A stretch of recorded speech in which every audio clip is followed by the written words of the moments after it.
औज़ुबिल्लाहिमिनश्शैतानिर्रजीम बिस्मिल्लाहिर्रहमानिर्रहीम अस्सलामु अलैकुम वरहमतुल्लाहि वबरकातुहू। Dear students of class 9th, hope that you will be okay by the grace of Almighty Allah. Dear students, we have discussed about the Thomson's model of atom, where he proposed that an atom consists of a positively charged sphere and the electrons are embedded in it. And he also proposed that the negative and the positive charges are equal in magnitude, so the atom as a whole is electrically neutral. Today we will discuss about the Rutherford's model of atom.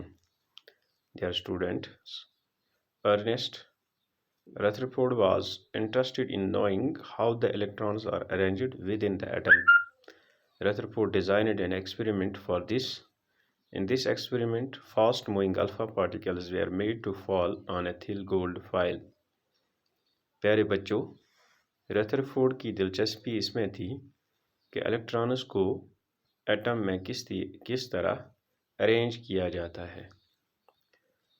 Rutherford ने इसके लिए एक तजुर्बा किया जिसमें इसने alpha particles को एक थिन गोल्ड फॉइल पर डाला।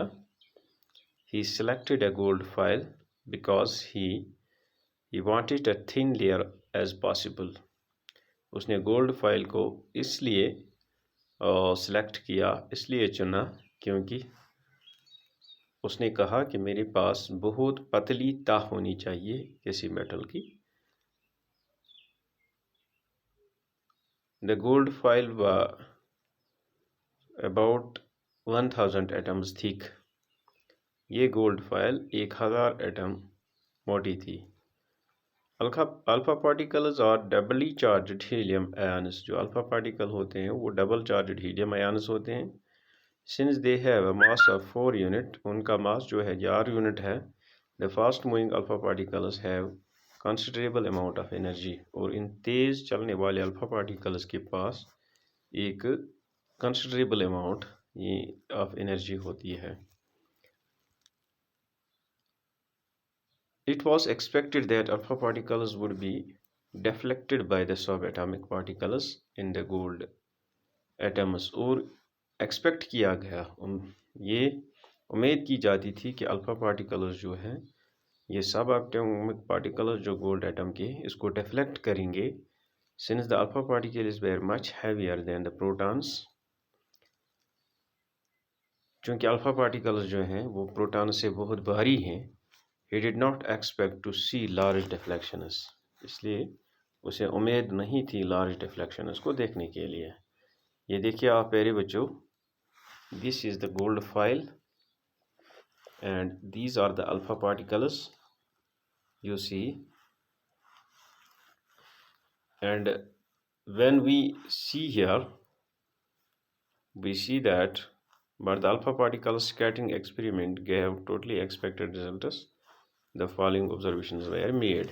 अब आप देखिए कि ये जो अल्फा पार्टिकल्स थे इनमें स्कैटरिंग एक्सपेरिमेंट जो है इसने टोटली अनएक्सपेक्टेड रिजल्ट्स को दिया। ये ऑब्जर्वेशंस इस चीज़ से, ये आप जो शक्ल देखते हैं अल्फा पार्टिकल्स कुछ सीधे चले जाते हैं गोल्ड फाइल में से और कुछ वापस आते हैं, कुछ डिफ्लेक्ट होते हैं। अब डिफ्लेक्शन कैसी होती है वो नीचे दिया हुआ है। Most of the fast moving alpha particles passed straight through the gold file, ज़्यादातर अल्फा पार्टिकल्स जो हैं स्ट्रेट यानी सीधे गुजर गए गोल्ड फाइल में से ज़्यादातर। इसको देखिए 1 2 3 4, इसी तरह 5 6 7 8, it means most of the alpha particles gold foil में से सीधे गुजर गए। Some alpha particles were deflected by the foil by small angles, कुछ अल्फा पार्टिकल्स जो हैं उन्होंने छोटे एंगल बनाए, वो डिफ्लेक्ट हुए गोल्ड फाइल से। और surprisingly 1 out of every 12,000 particles appear to be rebound, और 12,000 पार्टिकल्स में से एक ने रिबाउंड किया। In other words Rutherford, the result was almost an incredible as if you fire 15-inch shell at a piece of tissue paper and it comes back and hits you.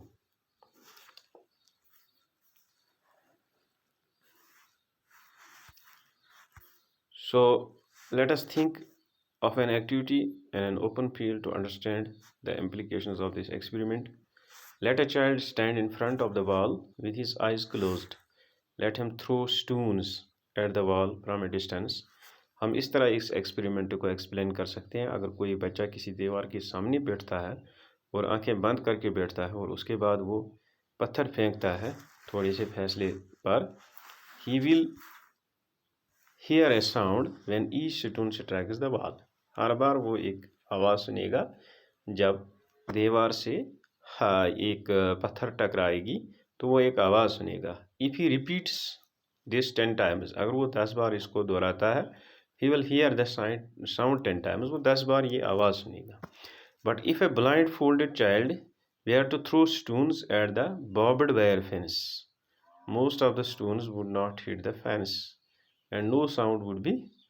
अब अगर बार्बड fence है तारबंदी करित आसि तम मज लगाओ ये ब्लाइंड फोल्डेड अस थो पर्द दम सो थो बंद पत लगा यह कन तो मोस्ट ऑफ द टाइम्स बोज न यह आवाज़ कह you would not hit the fence and no this is because there are lots of gaps in the fence which allow the stone to pass through them. वजह यह है कि इस फेंस में से बहुत सारी गैप्स हैं जो स्टोन्स को अपने अंदर से गुजरने देते हैं।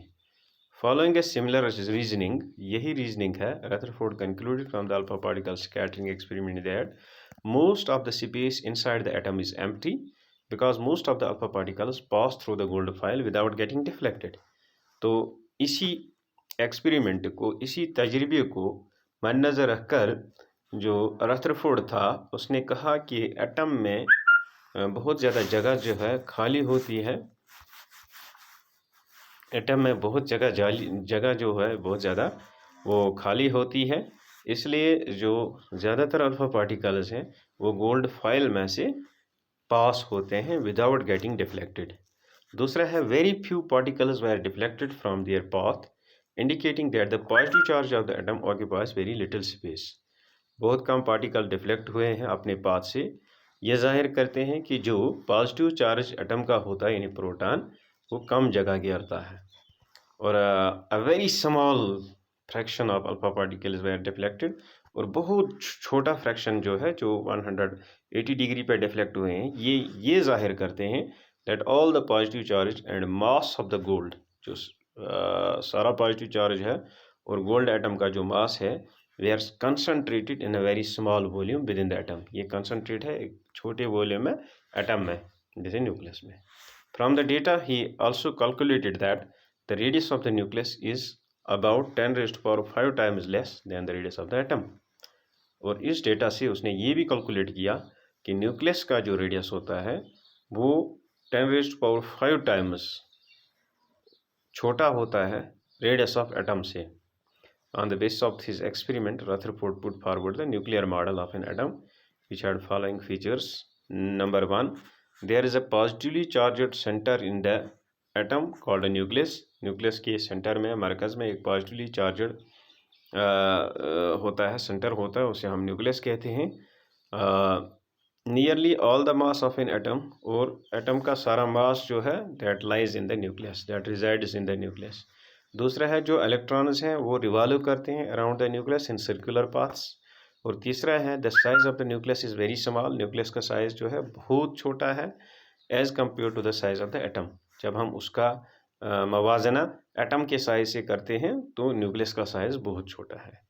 अब जो है जिसको हम कहते हैं कि ड्रॉबैक्स जो है इसके रदरफोर्ड्स मॉडल ऑफ एटम के, तो ड्रॉबैक्स हैं the revolution of electron in a circular orbit is not expected to be stable.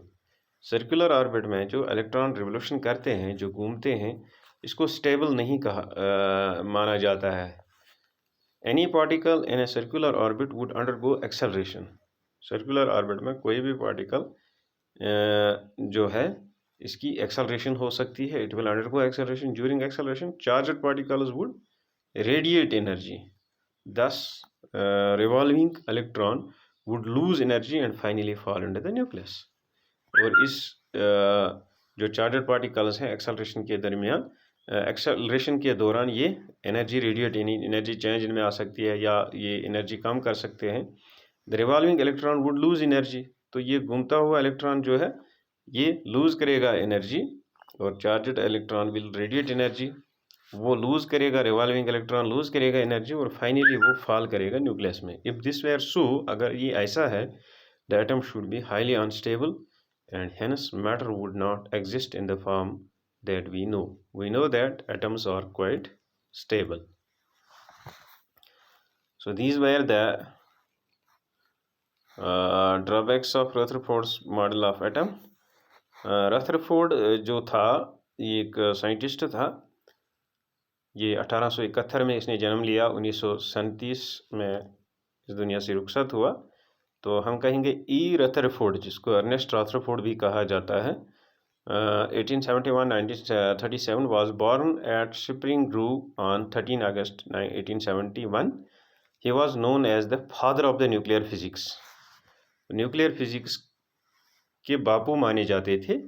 अगर आपसे कोई पूछेगा who is known as the father of the nuclear physics, so Rutherford जो है nuclear physics का फादर माना जाता है। He is famous for his work on discovery of the nucleus of an atom with the gold foil experiment. वो अपने काम के लिए बहुत मशहूर है, जो उसने न्यूक्लियस को डिस्कवर किया गोल्ड फाइल एक्सपेरिमेंट के ज़रिए। He got the Nobel prize, इसको भी नोबेल प्राइज़ केमिस्ट्री में मिला, 1908 में इसको केमिस्ट्री में नोबेल प्राइज़ मिला। So dear students, this was about the Rutherford's model of the atom. Hope that you will watch this video and try to understand the things well. Thanks, stay home, stay safe and stay blessed.